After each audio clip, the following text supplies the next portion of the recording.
Garage के अंदर Charlie अपने जहाज को ठीक कर रहा था। वही जहाज जो उसकी पत्नी सारा ने उसे जन्मदिन पर गिफ्ट किया था। तभी सारा आती है और बताती है कि वो लंदन बिजनेस कॉन्फ्रेंस के लिए निकल रही है। वो चाहती है कि चार्ली उसके साथ चले, लेकिन चार्ली मना कर देता है क्योंकि उसके पास बहुत काम है। कुछ देर बाद चार्ली सीआईए हेडक्वार्टर्स पहुंचता है। अंदर जाने से पहले वो उन सिक्योरिटी स्कैनर से गुजरता है जिन्हें उसने खुद बनाया था, और फिर अपने विभाग में काम शुरू करता है।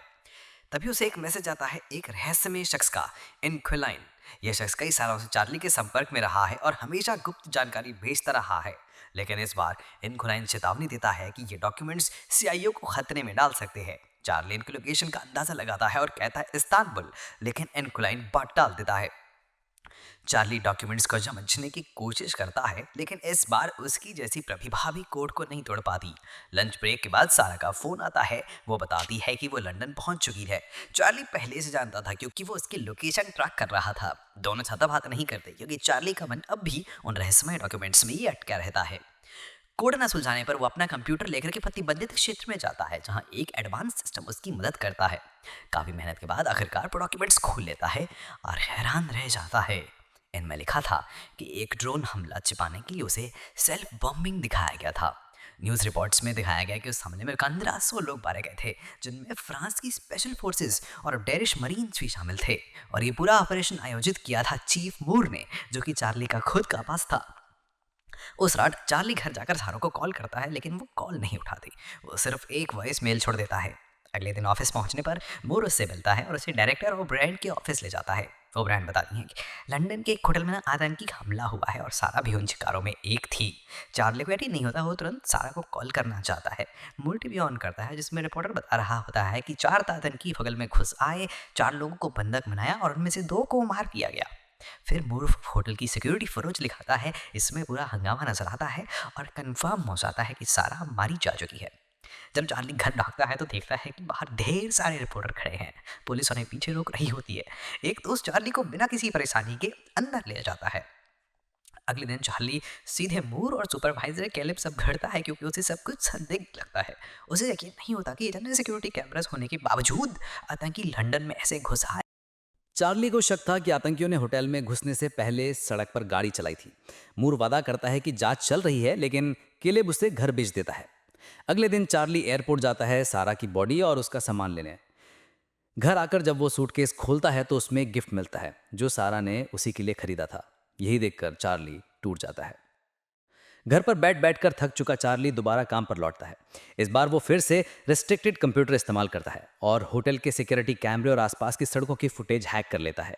सारे क्लिप्स जोड़कर वो एक टाइमलाइन बनाता है और अपने सीनियर्स को दिखाता है। उसमें साफ नजर आता है कि चारों आतंकी ईस्ट एंड से गाड़ी चुराकर होटल पहुंचे। वे सर्विस एंट्रेंस से अंदर गए और प्रोफेशनली अपने सारे प्रिंट्स और डीएनए मिटा दिया। असल में उनकी मीटिंग इंडोनेशिया की कंपनी इम्पैक्ट इन्वेस्टमेंट से थी, लेकिन कुछ गड़बड़ हो गई। कॉरिडोर में झगड़ा शुरू हुआ और एक सिक्योरिटी गार्ड भड़क गया। तभी एक आतंकी ने गोली चला दी। एक गार्ड मारा गया और दूसरा गंभीर हालत में चला गया। होटल सिक्योरिटी ने तुरंत पुलिस को कॉल कर दिया। बचने के लिए आतंकियों ने कॉन्फ्रेंस रूम में घुसकर कुछ लोगों को बंधक बना लिया। सारा को भी उठा लिया गया क्योंकि उसने कुछ लोगों को भागने में मदद करने की कोशिश की थी। चार्ली ने वॉइस और फेशियल एनालिसिस चलाकर चारों आतंकियों की पहचान भी कर ली। मॉस्को का मिश्का, साउथ अफ्रीका की स्पेशल फोर्स का एक्स ऑपरेटिव लॉरेंस, भाड़े का सैनिक हॉर्स्ट और एक्स इंटेलिजेंस ऑफिसर ग्रेटचिन। लेकिन जब चार्ली ये बताता है तो मून और केले बिल्कुल रिएक्ट नहीं करते। तभी उसे एहसास होता है कि ये दोनों पहले से सब जानते थे। वो कहते हैं कि हम पहले से इस पर काम कर रहे हैं और चार्ली को थेरेपिस्ट से मिलने भेज देते हैं। अगले दिन चार्ली अपने आईडी कार्ड में एक चिप छिपाकर सिक्योरिटी स्कैनर पार कर जाता है। ऑफिस में जाकर वो सारे क्लासिफाइड फाइल्स प्रिंट करता है और प्रिंटर पर स्किमर का इस्तेमाल करके उनका डिजिटल कॉपी बना लेता है। उस रात वो एक बार में बैठा रहता है और जूक बॉक्स को घूरता रहता है। अगले दिन अपने बॉस के सामने प्रिंटेड फाइल्स लेकर पहुंचता है और मोर की सारी गंदी डील्स गिराने लगता है, जैसे सीरिया के अस्पताल पर बमबारी, यमन के एक अलाइड बेस पर हमला जिसमें हजारों आम लोग मारे गए। फिर वो धमकी देता है कि अगर उसने हर 5 घंटे में एक कोड नहीं डाला तो सबूत दुनिया की सबसे बड़ी न्यूज़ एजेंसीज तक पहुंच जाएगा। बदले में वो मांग करता है सीआईए की पूरी ट्रेनिंग, नकली पासपोर्ट, कैश, बंदूक और सारा के कातिलों की जानकारी। मीटिंग के बाद कार में बैठकर चार्ली उल्टी कर देता है, इतना स्ट्रेस था उस पर। ऑफिस में मोर कहता है कि ये डेड मैन स्विच एक झूठ है, लेकिन केलेब मानता है कि रिस्क नहीं ले सकते हैं। वो प्लान करते हैं कि अगर ये सच निकला तो चार्ली की ट्रेनिंग के दौरान ही उसे किसी हादसे में मार देंगे। कुछ वक्त बाद कैलेब और उसकी टीम ये पता लगाने लगते हैं कि चार्ली ने फाइल्स कैसे कॉपी की। उन्हें शक होता है कि प्रिंटर पर स्किमर लगाया गया था। सीसीटीवी देखकर उन्हें पता चलता है कि चार्ली ने एक स्टोर से मैग्नेटिक स्ट्रिप खरीदी थी, लेकिन वो ये नहीं समझ पाते कि उसने उसे CIA बिल्डिंग के अंदर और बाहर कैसे ले गया। टीम चार्ली का घर भी खंगालती है और पता चलता है कि वो 2 बार एक ही बार में गया था। वो बाहर जाते हैं और जूक बॉक्स के नीचे रखा हुआ एक एब्बा का सीडी निकालते हैं। जब उसे चलाते हैं तो सिर्फ नॉइज निकलता है। तभी उन्हें समझ में आता है कि चार्ली ने असली सीडी वहीं छोड़ दी है। उधर चार्ली CIA ट्रेनिंग फैसिलिटी पहुंच चुका होता है, जहां उसका स्वागत कर्नल हेंडरसन करता है। ट्रेनिंग शुरू होती है शूटिंग रेंज से, लेकिन चार्ली शूटिंग में बहुत कमजोर निकलता है। सही निशाना लगाने के लिए उसे टारगेट के बहुत पास जाना पड़ता है, मगर बम बनाने में वो इतना तेज काम करता है कि हेंडरसन भी प्रभावित हो जाता है। अब बारी आती है नई पहचान सीखने की। हेंडरसन उस पर प्रेशर डालता है, उसे धक्का मुक्की करता है ताकि चार्ली हर हाल में अपनी नई पहचान दोहरा सके। आखिरकार उसके नकली पासपोर्ट भी बन जाते हैं। उसी रात हेंडरसन उसके कमरे में आता है और कहता है कि तुम कातिल नहीं हो, लेकिन चार्ली जिद करता है कि उसे न्याय चाहिए। हेंडरसन उसे बंदूक पकड़ाकर कहता है कि उसके सीने पर निशाना लगाओ। चार्ली के हाथ कांपने लगते हैं और वो बंदूक नीचे कर देता है। दूसरी तरफ एजेंट्स कई घंटे CD डिक्रिप्ट करने में लगा देते हैं और पता चलता है कि चार्ली का डेड मैन स्विच शूट था। वे तुरंत सीनियर्स को बताते हैं, ये जाने बिना कि चार्ली उन्हें सुन रहा है। दरअसल उसकी ID बैज में छिपा चिप एक बग था जो उसने उन्हीं फाइल्स में लगाया था। मूर गुस्से में हेंडरसन को कॉल करता है और चार्ली को गिरफ्तार करने का आदेश देता है, लेकिन तब तक चार्ली भाग चुका होता है। कॉल करते ही मूर फाइल्स पर लगे बग को देख लेता है और सीधे चार्ली से बात करता है। ये दयारी है। चार्ली अपने ईयरपीस को फेंक देता है और प्लेन में चढ़ जाता है। लंदन पहुंचकर वो कस्टम से निकलता है और पेरिस के लिए रवाना हो जाता है। CIA के सिस्टम में उसका नकली पासपोर्ट पकड़ा जाता है तो मूर हेंडरसन को उसके पीछे भेजता है। पेरिस में चार्ली होटल रूम लेता है, उसी रेस्टोरेंट में जहां ग्रेटसन अक्सर आती है। आखिरकार वो वहां दिखाई देती है और चार्ली उसके फोन को ट्रैक करना शुरू कर देता है। फिर पूरा दिन वो ग्रेटसन की बिल्डिंग के बाहर इंतजार करता है। जैसे ही ग्रेटसन निकलती है, चार्ली एक टेनेंट के पीछे पीछे अंदर चला जाता है। फिर ऑनलाइन वीडियो देखकर ताला तोड़ता है और ग्रेटसन का अपार्टमेंट खंगालता है। अंदर से उसे उसका शेड्यूल मिलता है और वो उसकी तस्वीरें।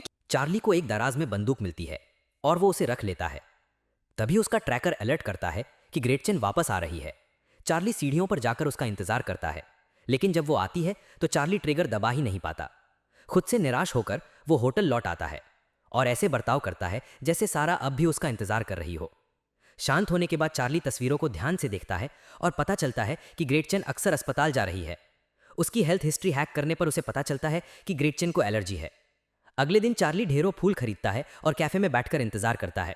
जैसे ही ग्रेटसन नजर आती है, वो उसका पीछा करते हुए अस्पताल पहुंच जाता है। ग्रेटसन टेस्ट करवा रही होती है, तभी डॉक्टर नोटिस करता है कि कंप्यूटर गड़बड़ कर रहा है और मदद लेने बाहर चला जाता है। इसी बीच चार्ली डॉक्टर की ड्रेस पहनकर कमरे में दाखिल होता है और ग्रेटसन को मशीन में लॉक कर देता है। वो घबराने लगती है, लेकिन चार्ली उसकी परवाह नहीं करता और चेंबर को पराग कण से भरने लगता है। डॉक्टर और नर्स शोर सुनकर आते हैं, लेकिन दरवाजा बंद होता है। एलर्जी के कारण ग्रेटसन कमजोर पड़ने लगती है। चार्ली कहता है, मैं मदद करूंगा अगर तुम बताओ कि हॉस्ट कहाँ है, वही जिसने सारा को गोली मारी थी। लेकिन एलर्जी की वजह से वो बोल नहीं पाती। चार्ली चेंबर खोलता है तो ग्रेटसन उस पर झपट पड़ती है। दोनों पूरे कमरे में भिड़ जाते हैं, फर्नीचर तोड़ते फेंकते। चार्ली बंदूक निकालता है, लेकिन ग्रेटसन उसे गिरा देती है और दरवाजा खोलकर भाग जाती है। घबराया हुआ चार्ली उसका पीछा करता है, लेकिन इससे पहले कि वो गोली चला पाए, ग्रेटसन कार से टकरा जाती है। लाश देखकर चार्ली हिम्मत जुटाता है और उसका फोन उठा लेता है। फिर तुरंत भागकर लैब कोट कूड़े में फेंक देता है। होटल जाकर खून साफ करता है और अपना सामान पैक कर लेता है। रात को वो बस स्टेशन जाकर मार्सेई की टिकट खरीदता है। CIA तक ग्रेटसन की मौत की खबर पहुंचती है। ओब्रायन मूर से सवाल करती है और वो बस इतना कहता है कि लगता है हमारे ही किसी ने उसे मार डाला। उसी रात चार्ली बार में जाकर जमकर पीता है। उसे लगता है कि डांस फ्लोर पर सारा नाच रही है, लेकिन पास जाकर देखता है कि वो कोई और औरत है जो सिर्फ सारा जैसी लग रही है। तभी उसे हेंडरसन नजर आता है और वो घबरा जाता है। भीड़ को धक्का देकर बार से निकल भागता है और दूसरी गली में जाकर एक और बार में छिप जाता है, लेकिन हेंडरसन उसका पीछा वहीं तक करता है। चार्ली बाथरूम में घुसकर दरवाजा लॉक कर देता है, लेकिन खिड़की ना होने की वजह से उसे बाहर आना पड़ता है। बार में हेंडरसन उसके पास बैठता है और बताता है कि उसने ग्रेटसन के फोन से उसे ट्रैक किया। थोड़ी बातचीत के बाद चार्ली अपने फोन पर टाइमर दिखाता है और भाग निकलता है। तभी बाथरूम में बम फटता है और पूरा बार अफरा तफरी में डूब जाता है। हेंडरसन चार्ली को खो देता है और फोन का ट्रैकर अब काम नहीं करता। अगली सुबह चार्ली इंक्विलाइन से मदद मांगता है और कार्गो प्लेन पकड़कर तुर्की चला जाता है। इस्तांबुल पहुंचकर वो एक रेस्टोरेंट में बैठकर इंक्विलाइन को मैसेज करता है। तभी उसे एक आदमी का फोन बजता सुनाई देता है और वो पास जाने की कोशिश करता है, लेकिन एक औरत उसे रोक देती है और कहती है, अपना फोन देखो। बाहर निकलने के बाद वही औरत फिर उसके पास आती है और बताती है कि वही इंक्विलाइन है। उसे पहले से सारा की मौत का पता है। वो कहती है कि टोपी और बैग शॉपिंग बैग में छिपा ले और थोड़ी देर तक शॉपिंग का नाटक करे, फिर गराज में मिले। कुछ देर बाद चार्ली उससे फिर मिलता है और वो उसे अपनी गाड़ी में बिठाकर घर ले जाती है। रास्ते में इंक्विलाइन बताती है कि 6 साल पहले उसके पति की मौत के बाद उसने हैकिंग शुरू की। उसका पति CIA का एसेट था और रूसी इंटेलिजेंस के लिए काम करता था। असली इंक्विलाइन वही था और उसने ही उसे सब कुछ सिखाया। आधिकारिक कहानी कहती है कि वो खिड़की से गिरकर मरा। घर पहुंचकर इंक्विलाइन बताती है कि यही एक जगह है जहां वो 3 साल से ज़्यादा टिक पाई है। वो मानती है कि अब वो भागते भागते थक चुकी है और कहती है कि अगर रूसी उसके पीछे आए तो वो खुद को खत्म कर देगी। फिर दोनों केस की बात करते हैं। हॉस्ट मूर के लिए भाड़े के सैनिकों की भर्ती करता है। लॉरेंस हथियारों का डीलर है तो इंक्विलाइन पेशकश करती है कि वो खुद को हथियार बेचने वाली बनाकर उससे संपर्क करेगी। और मिश्का, जो बार बार सफ़र करता है और सब कुछ ऑनलाइन पोस्ट करता रहता है।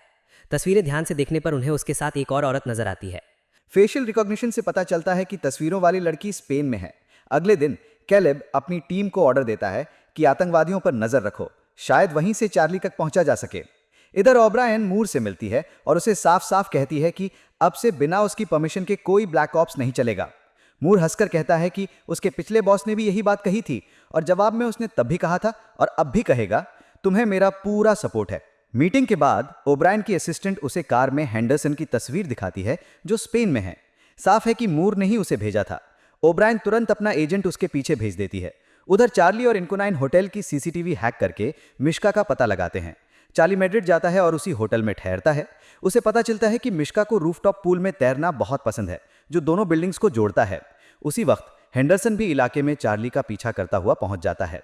अगले दिन चार्ली एक डिवाइस बनाता है और होटल में छिपा देता है। रात को वो मिश्का का पीछा करते हुए बार में जाता है। वहां उसे एक शक्की शख्स दिखता है और ध्यान आता है कि ये उसे पहले भी कहीं दिख चुका है, मतलब उसका पीछा हो रहा है। चार्ली तुरंत यह पीस पर इंक्विलाइन को बताता है। वो फेस रिकॉग्निशन से कंफर्म करती है कि वो CIA एजेंट है। कैमरे पर हेंडरसन भी दिखता है और इंक्विलाइन कहती है मिशन कैंसिल कर दो, लेकिन चार्ली प्लान पर अड़ा रहता है। जब मिश्का पूल में जाता है, चार्ली उससे रोककर हॉस्ट का लोकेशन पूछता है। मिश्का हंसता है और कहता है झूठ बोल रहे हो। चार्ली बटन दबाता है और पूल का ग्लास क्रैक होना शुरू हो जाता है। मिश्का घबरा कर तैरने लगता है लेकिन बहुत देर हो चुकी होती है। शीशा टूटता है और पानी के साथ मिश्का नीचे गिरकर मर जाता है। इंक्विलाइन तुरंत चार्ली को एग्जिट रूट बताती है क्योंकि हेंडरसन और दूसरा एजेंट उसके पास आ रहे हैं। भागते भागते वो दोनों लॉन्ड्री रूम में भिड़ जाते हैं। चार्ली छिपकर देखता है। दोनों एक दूसरे को धक्का मारते हैं, मशीनों में पटकते हैं। हेंडरसन उसका सिर वॉशिंग मशीन में डाल देता है। एजेंट बंदूक निकालता है और हेंडरसन को गोली मारता है, लेकिन हेंडरसन बंदूक छीनकर उसे ही मार देता है। चार्ली सोचता है कि दखल दे या भागे, लेकिन इंक्विलाइन कहती है रन। अगले दिन ओब्रायन मूर से पूछती है कि चार्ली कहाँ है। मूर कहता है कि वो बेरीवमेंट लीव पर है। बाहर आते ही ओब्रायन देखती है कि होटल का फुटेज उसके पास है। इसी बीच कैलेब भी उसी फुटेज को एनालाइज करता है और समझता है कि चार्ली अकेला नहीं था, वो किसी इंक्विलाइन के साथ काम कर रहा है। पुराने फाइल्स में तलाशने पर उन्हें असली इंक्विलाइन की फाइल मिलती है। वो मर चुका है। अंदाजा लगाते हैं कि उसकी बीवी ने उसकी जगह ले ली है। रात को चार्ली और इंक्विलाइन बस एक दूसरे के साथ सुकून से सोने का फैसला करते हैं, लेकिन सुबह उनके घर के पंछी चिल्लाकर उन्हें जगा देते हैं। कैमरे पर एजेंट्स नजर आते हैं। दोनों तुरंत दीवार में बने सीक्रेट टनल से भागते हैं। बाहर निकलते ही चार्ली आसमान में ड्रोन देखता है। वो चुपके से दूसरी बिल्डिंग में घुस जाते हैं और किसी तरह मोहल्ला छोड़ देते हैं। CIA घर में घुसती है, लेकिन सब फाइल पहले ही डिलीट हो चुकी होती हैं। बीच पर दौड़ते दौड़ते वो इंक्विलाइन की कार तक पहुंचते हैं, लेकिन ड्रोन उन्हें देख लेता है। कुछ ही देर में एजेंट्स गोलियां चलाते हुए पीछा करते हैं, यहां तक कि बोट से भी। लंबा पीछा चलता है और कार बुरी तरह डैमेज हो जाती है। इंक्विलाइन गोली लगने से मर जाती है। मजबूर होकर चार्ली उसकी बॉडी को दूसरी सीट पर धकेलता है और खुद स्टीयरिंग संभालकर भागता है। पीछा छुड़ाने के बाद वो गराज में कार छोड़ता है और इंक्विलाइन को आखिरी बार गुड बाय किस करता है। अगले दिन चार्ली लॉरेंस से मिलने की तैयारी करता है। खुद को हथियार डीलर बनाकर अपॉइंटमेंट लेता है और रोमानिया चला जाता है। वहां वो इलेक्ट्रॉनिक सेटअप करके CIA को धोखा देता है कि वो बर्लिन में है। लॉरेंस होटल में पहुंचता है और वहां एक बजता हुआ फोन मिलता है। बॉक्स में बम रखे होते हैं और चार्ली पीछे से आकर पूछता है हॉस्ट कहाँ है। लॉरेंस बताता है कि हॉस्ट रूसी पानी में काम करता है और बाल्टिक सी पोर्ट पर डिलीवरी लेता है। चार्ली फोन लेकर निकल जाता है और पीछे धमाका होता है। लॉरेंस की मौत हो जाती है। CIA को जब पता चलता है कि रोमानिया में लॉरेंस मारा गया और बर्लिन का फुटेज नकली था, तो उन्हें चार्ली की चाल का अंदाजा होता है। आखिरकार चार्ली रूस के एक होटल में बैठा सारा का गिफ्ट खोलता है। वो एक पजल निकलता है जिसे चार्ली पल भर में हल कर देता है। अंदर सारा का प्यारा मैसेज होता है। सुबह वो पोर्ट पर जाता है और हॉस्ट के आदमी को पकड़ता है। उसके फोन से लोकेशन मिलती है और चार्ली यॉट तक पहुंचता है। लेकिन तभी उसे पीछे से मारा जाता है और वो बेहोश हो जाता है। होश में आता है तो खुद हॉस्ट के सामने होता है। हॉस्ट कहता है, तुमने सबको घुमा फिरा कर मारा, सामने से मारने की हिम्मत नहीं, और उसे बंदूक देता है। चार्ली गोली नहीं चलाता और बंदूक नीचे रख देता है। अचानक यॉट की दिशा बदल जाती है। चार्ली बताता है कि उसने कंट्रोल हैक कर लिया है। यह CIA की यॉट थी और उसने इसे फिनलैंड की तरफ मोड़ दिया। कुछ ही देर में फिनलैंड नेवी और इंटरपोल यॉट को घेर लेते हैं और हॉस्ट और उसकी पूरी टीम गिरफ्तार हो जाती है। कुछ समय बाद ओब्राइन प्रेस कॉन्फ्रेंस में ऐलान करती है कि सारे गंदे एजेंट्स पकड़े जा चुके हैं। हेंडरसन चार्ली से मिलता है और कहता है, तुमने कमाल कर दिया। आखिरी सीन में चार्ली सारा की कब्र पर फूल चढ़ाता है, फिर अपने घर लौटकर पहली बार उस हवाई जहाज को उड़ाता है जो उसे बर्थडे गिफ्ट में मिला था।